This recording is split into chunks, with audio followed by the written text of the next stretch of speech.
मैनपुरी पहुंची सपा सांसद डिंपल यादव का बयान। प्रयागराज में हो रहे शंकराचार्य के अपमान के सवाल पर बोली, ये बहुत दुर्भाग्यपूर्ण घटना है। जिस तरीके से बीजेपी के लोग सनातन की बात करते हैं, धर्म की बात करते हैं, अगर इस तरीके से शंकराचार्य जी का अपमान करेंगे तो आप समझ सकते हैं कि इन लोगों में किस तरीके की मंशा है। ये बहुत निंदनीय है। मैं समझती हूँ कि भारतीय जनता पार्टी के शीर्ष नेतृत्व के लोगों को माफी मांगनी चाहिए।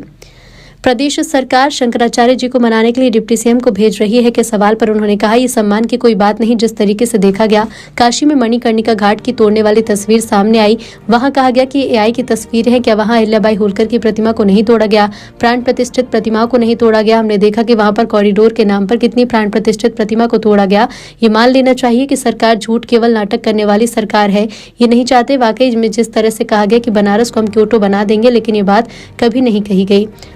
एसआर में वोट काटे जाने को लेकर कहा कि बहुत सारे प्रश्न चिन्ह हैं। अभी जैसे कि नोटिस आ रहे हैं, केवल 150 नोटिस लगाए गए। जिन जिन अधिकारी को नोटिस लगाने में लगाया गया है, उन्हें 20-20 किलोमीटर दूर जाकर नोटिस कलेक्ट करने हैं और फिर जाकर नोटिस डिपॉजिट करने हैं। ये सब अपने आप में प्रश्न चिन्ह हैं।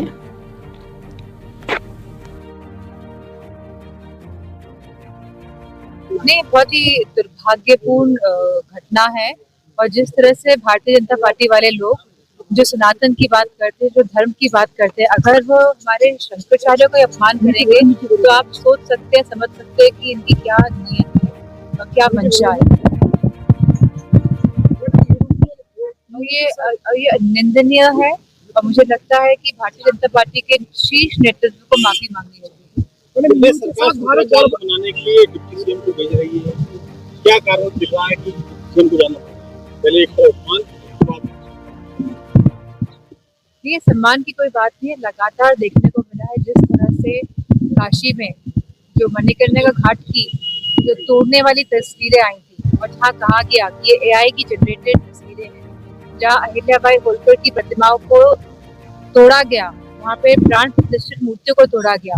और पहले भी हमने देखा है किस तरह कॉरिडोर के नाम पे न जाने कितनी प्राण प्रतिष्ठित प्रतिमाओं को तोड़ा गया है। लगभग 300 उससे भी ज्यादा प्रतिमाओं को तोड़ा गया है। तो ये हमें मान लेना चाहिए कि ये सरकार केवल लोग और नाटक करने वाली सरकार है और ये नहीं चाहते हैं कि वाकई में जिस तरह से कहा गया कि बनारस को हम क्यूटो बना देंगे, पर ये बात कभी नहीं कही गई कि इस तरह तोड़ के आप कार्य करेंगे।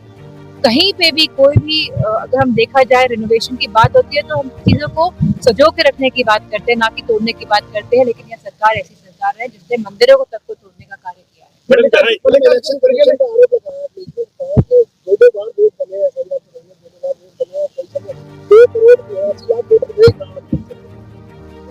बहुत सारे प्रश्न चिन्ह हैं और अभी जैसे कि नोटिस आ रहे हैं तो खाली 150 नोटिस इशू किए जा रहे हैं और जो ऑफिसर्स को लगाया गया है, बड़ी दिक्कतें आ रही हैं क्योंकि लोगों को 20-20 किलोमीटर जाके तो नोटिस अलग जगह से कलेक्ट करने और उनको दूसरी जगह जाके उनको डिपॉजिट करना नोटिस को, तो बड़ी दिक्कतें आ रही हैं और ये अपने आप में सवाल चिन्ह है इलेक्शन कमीशन में, जो नहीं चाहता है कि प्रक्रिया ढंग से चले।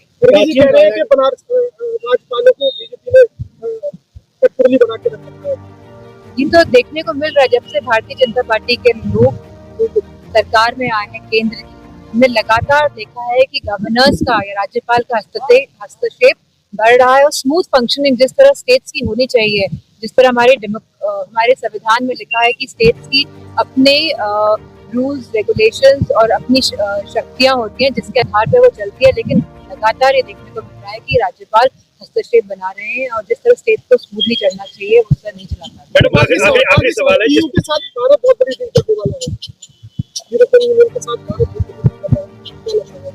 तो जब डील हो जाएगी तब पता चलेगा। अभी तो ये पता चले कि पहले अमेरिका क्या कर रहा है भारत के साथ। जिस तरह हमारे ट्रेडर्स का नुकसान हो रहा है, जिस तरह हमारे स्टूडेंट्स का नुकसान हो रहा है, जिस तरह वीजाओं में दिक्कतें आ रही हैं और लगातार जिस तरह अमेरिका भारत को जिस तरह से नीचे दिखाने का काम कर रहा है लगातार, तो ये तो हमारे जो फॉरेन मिनिस्टर हैं वो जाने कि इनकी क्या रणनीति रही है पिछले 10 या 11 वर्षों में, कि जिस तरह जो हालात आज हैं देश में।